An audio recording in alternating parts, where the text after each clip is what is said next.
Hello yogis, welcome to day 26 of the 30 pose journey, and we are still working on getting upside down. So today's posture is chin stand, where we literally balance on our chins. Don't fret, we also use the strength of our arms, our upper body, and really the entire body, yeah? So unroll that yoga mat and let's get upside down.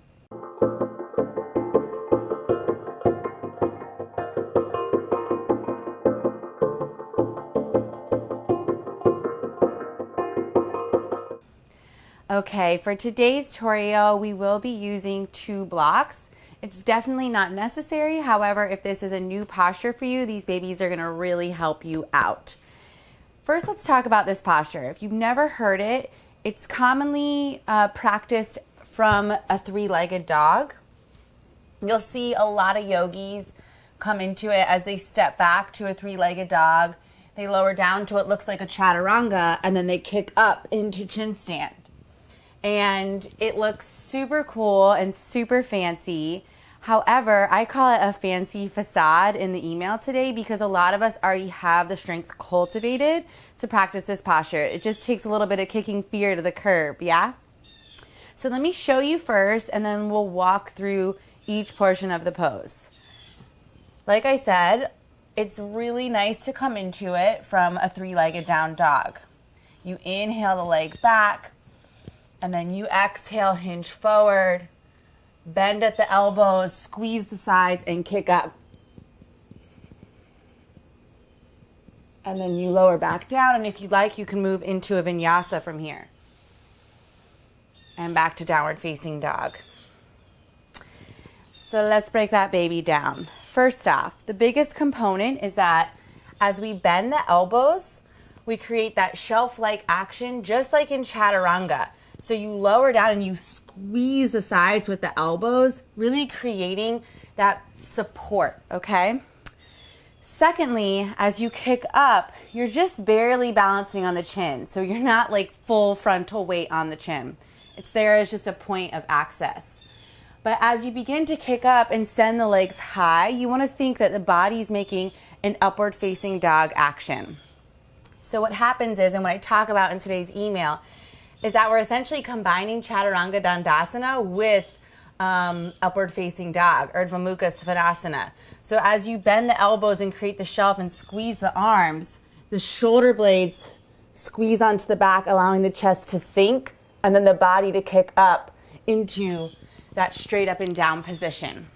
All right, enough talking. Let's get moving. Let's start with these blocks. These are gonna really help you. Place them on the mat on the short width distance, and your hands are gonna rest right up to the block. So fingertips are just gently touching the blocks. We're going to then bring our shoulders down onto the blocks like so, and the chin will rest forward. So let's come into it, and you'll take a downward facing dog like stance, and then practice kicking up from there. Really remember to control the movement, engage the core, and take your time, breathe, okay? No flailing, no kicking around. Chin comes forward, lift up, take one leg high, and kick up. Come back down.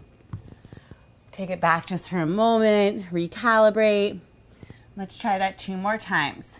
So fingertips just gently touching the blocks. We create those chaturanga-like arms, bend at the elbows, really squeeze the sides here. Chin comes down, curl the toes under, come into downward facing dog, walk the toes up, gaze forward, lift the leg, and hop. Really activate through the whole body, squeeze the elbows, squeeze the shoulder blades. One more breath. And come back down. Whew. This time I'm gonna take the blocks away. You're more than welcome to join me or keep them right there on your mat. Also remembering that it's really fun to then come back into a vinyasa from here, so I'll do that too. You don't need to do that, but there's always the option. So either using your blocks or coming from a downward facing dog.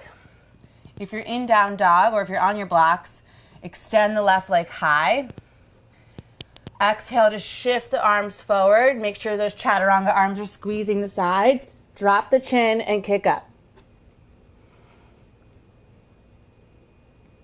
One more breath. Slowly lower one toe, other toe. Come up into upward facing dog. And downward facing dog. Whew. Alrighty. Another really fun transition to get into this posture is coming from 𝗂𝗶𝗁 𝗪𝗀𝗃 2. I'm not going to demo it right here, but essentially when you split the legs out, actually we'll just go for it, okay? So you're in downward facing dog. It might not be too pretty. You inhale the left leg high. You exhale to find the forearm balance. You inhale up to chin stand. You exhale back through your vinyasa. That is a really intermediate advanced sequence, so don't go trying to just pop that out of nowhere.